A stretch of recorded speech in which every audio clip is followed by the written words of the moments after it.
Welcome to Coffee with Janis and Karen. And we are on, I believe it's session 9 of Job, chapter 25 today. Yes. Through what? 28. Through 28. This is still round 3. Yes. Of the discourse among friends. So we're starting at chapter 25 with Bildad has just a little thing he has to say. He just has to, He doesn't has he? to. And it sounds so elevated and wonderful. I think we should read Bildad. It's a whole chapter. Okay, You yeah. want to read it? Sure. Okay. 25. Yes.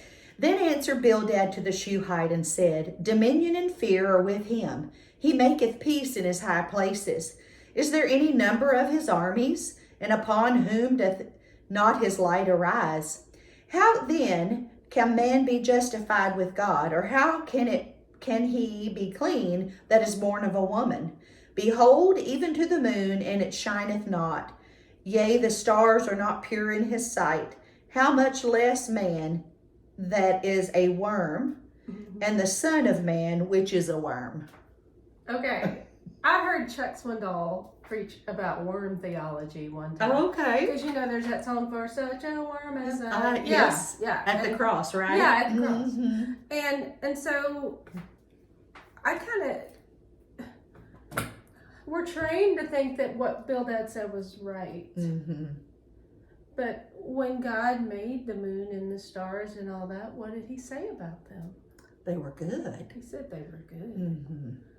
So Bildad, I don't know his spin. I don't really know what they were believing, back then. But God said it was good. Right. And I have to tell you, I struggled too with feeling like I was a horrible sinner because I was one of those. At what point in your life? Ever. Yeah. And so, and that sounds really self-righteous, I know, but I'm not saying I hadn't done things and thought things and stuff, but I mean, in comparison to like other things, Right. And I thought, well, what have I ever done that would make God not love me? Right. And then so the thing that really helped me was when I had discovered original sin. The idea that people are born because they're the seed of Adam and Eve, that sin reigned. And so that's what you need redeemed from. And so that helped me. Yeah. So, Karen, why do you think? Because I know there were times in my life I didn't feel worthy and I didn't feel, but I would tell everyone else I talked to. I remember specifically a lady that had a sin, and she'd been forgiven for that sin. But and it was so easy for me to tell her, because she was living with guilt of that sin even after she had been forgiven. And I was like, God has cast that as far as the east is from the west. He's forgotten that. Yeah. You're the one still remembering. But why is it that it's so hard for us to believe and to know the vast love that God has for us? I don't really know why. Because I've struggled with that. I've struggled with comprehending the love of God. Yeah. And we're gonna find that whole vastness of our misunderstanding, not misunderstanding, but our lack of understanding about God comes into play here too. And so let's move on to Job 26, because Job's gonna say something. Yeah, he's got to come back. And I'm gonna read this verse too. How Sure. have you helped the powerless? Right. Yes. How have you saved the arm that is feeble? Only I'm saying it wrong. It's actually how you have helped the powerless. Yeah. How you have saved the arm of the feeble. So there's some sarcasm. He's right. Yeah. And so Who's helped you utter these words, and whose spirit spoke from your mouth? Yes. Boy, you think Yes. you're so Right. smart. I thought that was a good one. That was a good question. Like, what spirit are you speaking from? Yeah. Uh-huh. Yeah. Yes. And so Job continues, and one of my favorite verses is verse 7. Mm-hmm. What's yours say? Well, mine says, he stretcheth out the north over the empty place, and hangeth the earth upon nothing. Yeah. Mm-hmm. Yeah, we understand God. Right.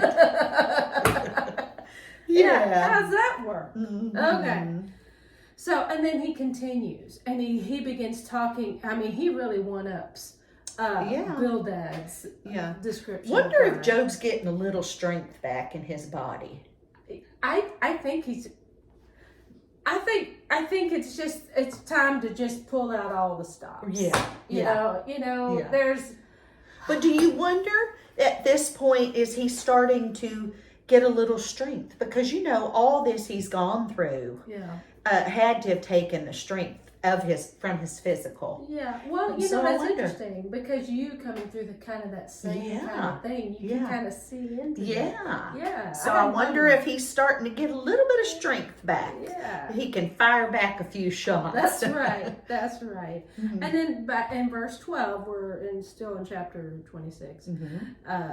It says, by his power he churned up the sea. By his wisdom he cut Rahab to pieces. And we know that Rahab is that sea monster, right? That sea demon, not the lady. Mm-hmm. Yeah. And so, and verse 14, and these are but the outer fringe of his works. How faint the whisper we hear of him. Who then can understand the thunder of his power? Yeah. So I think it was Mark Twain that said, lightning. Oh no, thunder is nice. Thunder is exciting, but it's lightning that does the work. Right. And so as a kid, when I read this, I thought, who then can understand the thunder of his power? I thought, oh yeah, because thunder is just noise. It's just an indication that something else happened, right. that the lightning struck. Mm-hmm. And he says, so we can't even get that much, that residual effect. We can't even grasp that of God. Right. Yeah. That's what he's saying. Mm-hmm. So cool. And then we're in we're moving to we're chapter moving 27. On. Yay. And the first thing he says, as surely as God lives, who has denied me justice? That's heavy. Mm-hmm. Who has made me taste bitterness of soul?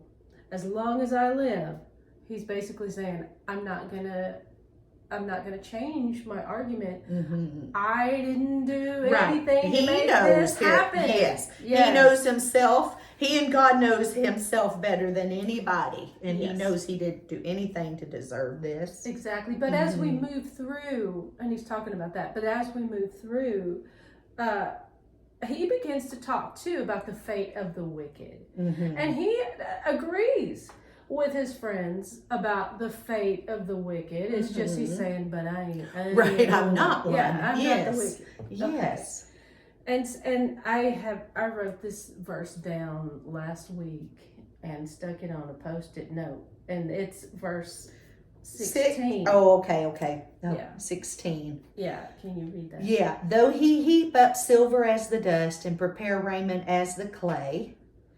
And go ahead. Yeah. Oh, he may prepare it, but the just shall put it on, and the innocent shall divide the silver.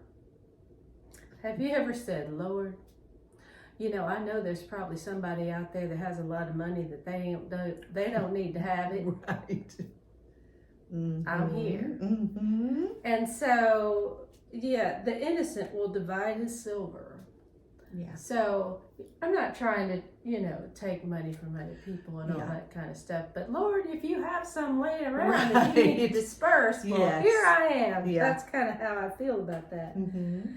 Yeah, and so he continues to talk about the destruction and things that will happen to the wicked. Terrors overtake him like a flood and that kind of stuff. And then in chapter 28, moving on. Next chapter. He talks about mining. Mm-hmm. And at first, I used to think that this was just kind of a word picture. but I think he's really talking about mining. Oh, really? Yeah. Because he says that there's a mine for silver, and there's a place where the gold is, and Yes. and copper is taken from the earth. He talked about sapphires, onyx, crystal, Yes. coral, jasper, rubies, topaz, Mhm. all that, Yeah. you know, being mined from the earth. Yeah. And I love the picture of this one. And this is chapter 28, verse 4. Far from where people dwell, he cuts a shaft. And this is talking about people, not God. Mm-hmm. In places forgotten by the foot of man, far from men, he dangles and sways. So he's talking about going down into those mines, Mm-hmm. like on a rope or something. Mm. He dangles and sways. Yeah. And he finds, you know, the beginnings of the rivers, and he finds where all the precious Yes. stone, all that precious stuff is underneath. Mm-hmm. So he's talking about, and the lions haven't been there, Right. and the birds haven't been there. So man has discovered this other part, you know, Mhm. not just the outside of the earth, but the inside of Yeah. the earth. Mm-hmm. And he says, he searches the sources of the rivers and brings hidden things to light. And then look at verse 12. What's that say, Janice? But where shall wisdom be found, and where is the place of understanding? So Mhm. man, again, we're on that same idea. So we can do this, we can Yeah. see the heavens, we can do Mhm. blah blah blah, but we still don't know very much. Right. And so he continues to go through that. And Janice, can you do let's see, verse 20, and well, just keep reading till 20. Read to the end of it. Okay. Yeah. Okay. Whence then cometh wisdom, and where is the place of understanding, seeing it is hid from the eyes of all living, and kept close from the fowls of the air? Destruction and death say, we have heard the fame thereof with our ears. God understandeth the way thereof, and he knoweth the place thereof. For he looketh to the ends of the earth, and seeth under the whole heaven, to make the weight for the winds, and he weigheth the waters by measure. When he made a decree for the rain, and a way for the lightning of the thunder, then did he see it and declare it. He prepared it, yea, and searched it out. And unto man he said, behold, the fear of the Lord, that is wisdom, and to depart from evil is understanding. So, Yeah. in conclusion, after all of that conversation, the point is, the fear of the Lord, that is wisdom. Yeah. And to shun evil is understanding. Standing, yes. Wise people, that's what they do. Yes. Yes, and the fear of the Lord, I didn't understand that. I thought that was like being scared. Being scared, right, Yeah. right. Well, it sounds like that. When Yeah. you're a kid, that's what you think. Mm-hmm. When you have a great like family life, you understand that. Mm-hmm. You understand responsibility and authority, Right. and you want to please Respect. your parent. Yes, Mhm. and so the fear of the Lord, that is Mhm. wisdom, and to shun evil is understanding. Yeah. Oh, but they think, you know, when we say things like that, to shun evil, they think that we're just trying to keep them from having fun. You know, Right. the world looks at you like you're crazy. Yeah. But, you know, the proof is later. Mm-hmm. And so there are so many things you don't have to worry about, and you don't Right. have to go through Mhm. if you fear the Lord and shun evil. Yeah. So we did it. We did it. This is Coffee with Janis and Karen, session 9 of Job. Yes. See you next week.